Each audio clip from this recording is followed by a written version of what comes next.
হয়েছিল বলতে আমার বাবা চা খেয়ে আসছিল রাস্তা, মানে আমাদের রাস্তার কাছাকাছি ঘর, এই রাস্তা থেকে যাচ্ছিল, দিয়ে রাস্তা থেকে মানে নেমে গেছে আমার বাবা, দিয়ে হাতিটা নেমে গেছে, ও তো কালা মানুষ শুনতে পায় না, সবাই হো হো করে ছুটে যাচ্ছে, ও তো শুনতে পাচ্ছে না। যে আমার বোন আবার যে হাতটা ধরে টেনে আসছিল, যে চলেও এসছে, মানে কাছাকাছি চলে এসছে ঘর বাড়ির কাছকে, দিয়ে আমার বোনকে ফিকে ফেলে দিয়েছে, দিয়ে আমার বাপকে মানে ফেলে আর সুটডাই করে লোক আসছে, দিয়ে তখন সব হো হো করে আবার লোক বেরিয়ে দিয়ে আবার ব্যাকে ঘুরে রাস্তায় উঠে আবার ওইদিকে রাস্তা দিকে চলে গেছে।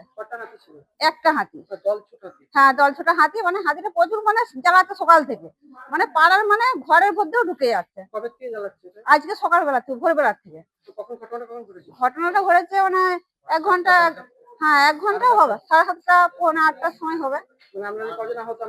আমার বোন আর আমার বাবা দুজনেই হসপিটালে ভর্তি আছে। আরো পাশাপাশি আছে, আমাদের পাড়ায় নয়, একজন বলছে মারা গেছে, আবার এই যে বাউন পাড়ায় দুজন এসছে, আর একজন পাশের পাড়ায় মারা গেছে, বলছে পেটে পা দিয়ে দিয়েছে।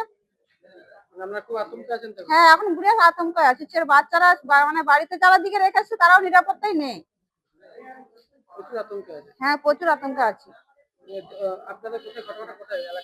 রাউতখন্ড না, কখনো হাতি ঢুকে না, আমাদের তো জঙ্গল নেই, এই ধারে পাশে জঙ্গল নেই, কখনো ঢুকেনি আমাদের এখানে। হ্যাঁ আমার নাম লক্ষ্মী রুইদাস।